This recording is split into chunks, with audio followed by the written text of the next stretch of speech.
I have the honor to invite Boaz Levy, CEO of Israel Aerospace Industries, to a one-on-one interview about innovation and technology as sources of national strength. The interview will be conducted, he's already here, even before I called him, and will be conducted by Nir Dvori, a security and army correspondent from Channel 12 News. If you would, gentlemen. Good afternoon to everyone. Glad to be here. Glad to be with Boaz Levy, CEO of Israel Aerospace Industries. There's a lot of things to talk about. We'll try and talk about as much as we can in the short amount of time we have. I'm sure you all understand that we are in a time of dramatical change, geopolitical changes. All of this influences and affects our military and militaries across the world, and of course defense budgets across the world, and it has impact on military industries. And we have the honor of speaking of one of the leaders of the military industries here in Israel, and we have also internal debates. We are just a minute after an attack in Gaza, and don't tell anybody, but we are now marking 70 years to the establishment of the aerospace industry, and Boaz has only been there for 35 years, so he may have had 35 years of experience to tell us about, okay? So welcome, hello. Let's talk about the Gaza events, the latest events, because one of the things you talk about in the Ministry of Defense is technological supremacy. Have we seen this? Is it evident in the last campaign? I think the last operation is a series of what we see across the world in various places, in almost every continent. So slowly, we see how technological supremacy wins the day.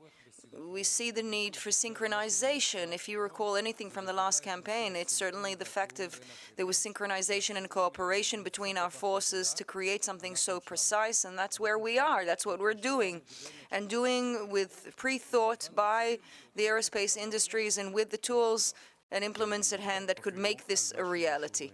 So, okay, so apart from just, like a general title like you gave us now, this means also intercepting things within enemy territory.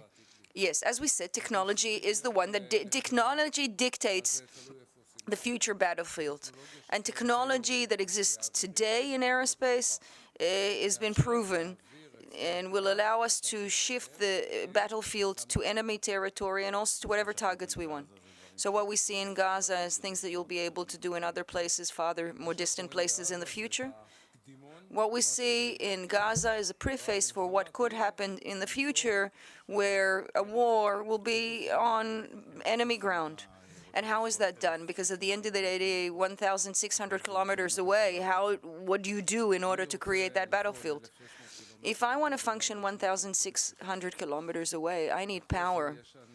And we have that with our satellites in space, and I remind you all that this year aerospace industry has now 2 observatory, 1 optic and 1 radar, 2 satellites in space, and the combination of the 2 provides us with an overall picture that gives us a very good image and allows our decision makers to understand what's happening in our region and what we should do in order to face our threats. We also need a bird's eye view about everything, so that's how we do with the radars, electro-optical devices, and at the end of the day, there's an interceptor that knows how to do its job, and it's based, of course, on distance. And when we talk about the distances that you've mentioned, then obviously we're talking about like the Arrow system that can also address low altitude and high altitude, and Arrow 7, when will we see it operational? I mean, if we're talking about Arrow 7 is in advanced development stages. I can't tell you exactly when it will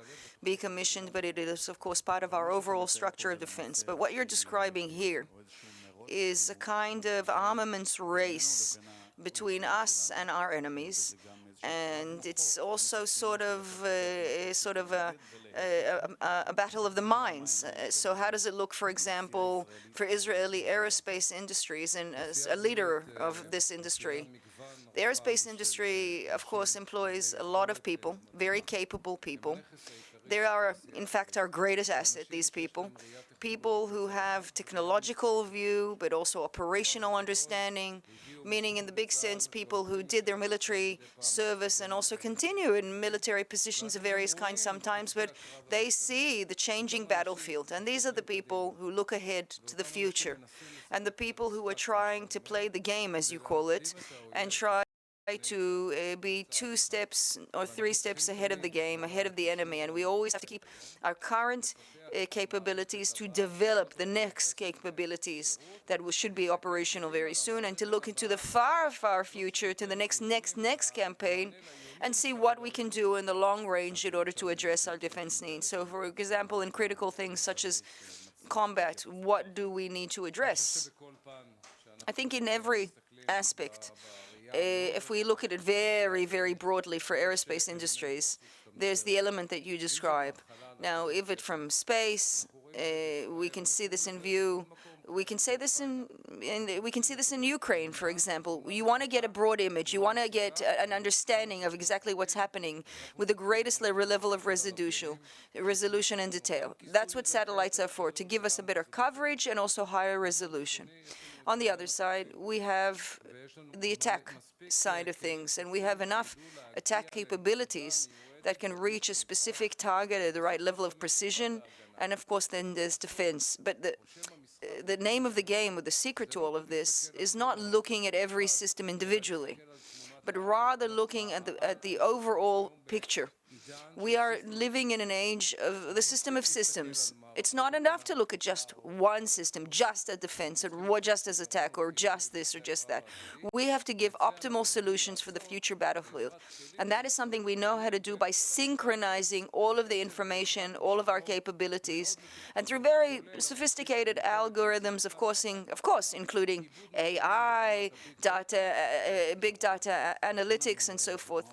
So give us a couple of examples of things of the future that are being worked on, and we'll see them a couple of years down the line. For example, the broad use of AI.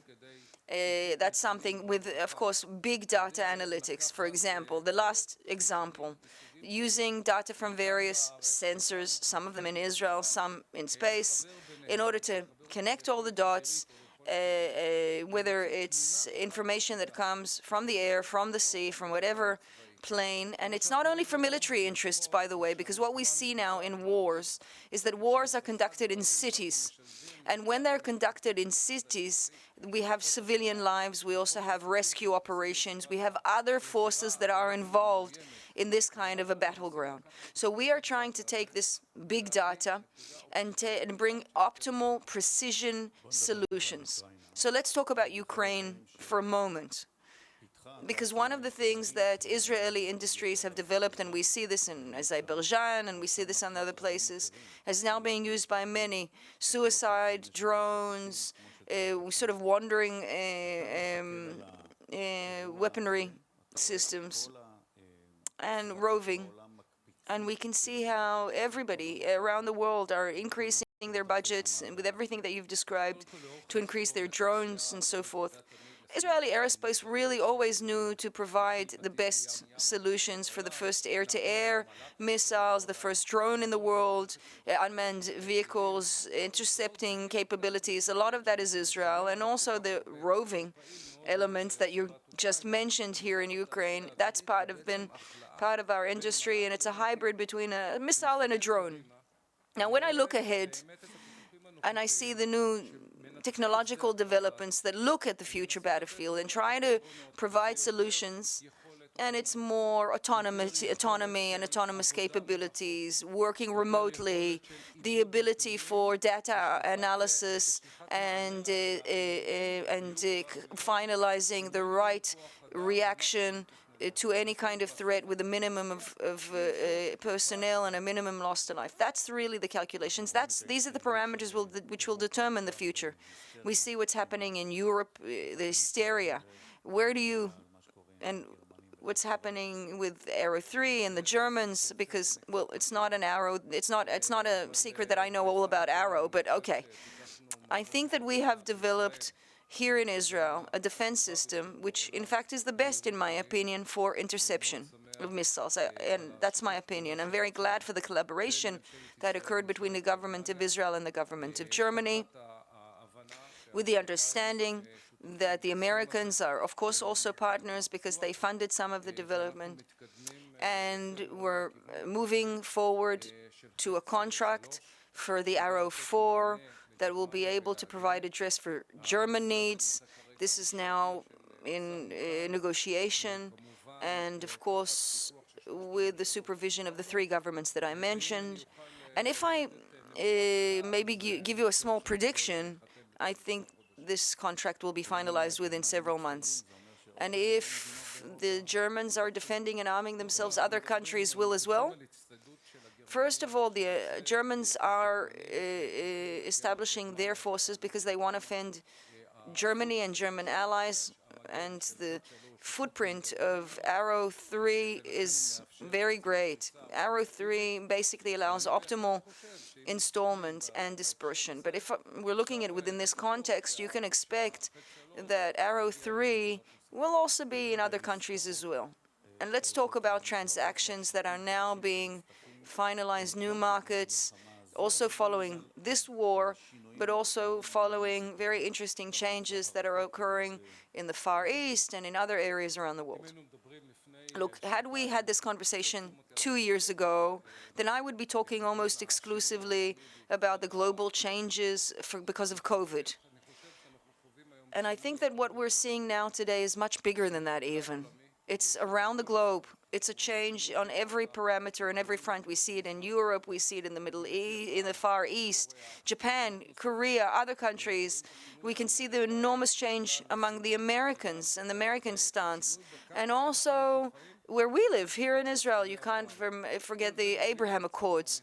This is a new world order that's being produced. There's more collaboration in it and more sophisticated weaponry systems. And I think that Israel, with the developments that it has made in recent years, now offers the world a range of solutions in order to address existing threats and how we look to future threats. So yes, we have new markets opened up to us, also in the Far East, in Europe. I mean, we're all aware of this.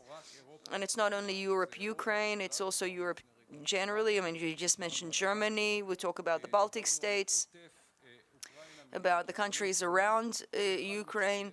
Each one of these countries is trying to figure out its defense needs. But here in Israel, there's also been a change with the Abraham Accords and so forth. So I think the regional collaboration is in its infancy right now, and it's gaining ground, and it will create a cooperation that's industrial and between different countries. You talked about the Gulf states, and you spend quite a bit of time in the Gulf states, from what I understand. Is there a struggle or a difficulty that you see recently there? I think that we are in the beginning of a relationship with the Gulf states, with various countries.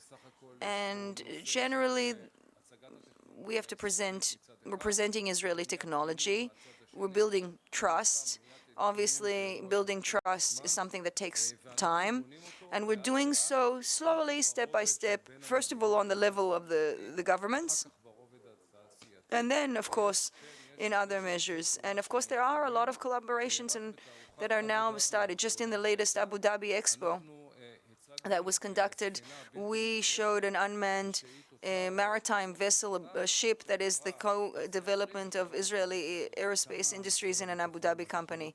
How much is your affiliation with the defense ministry a problem, an obstacle to your export, and do you need sort of lighter guidelines so that you'll be able to export more?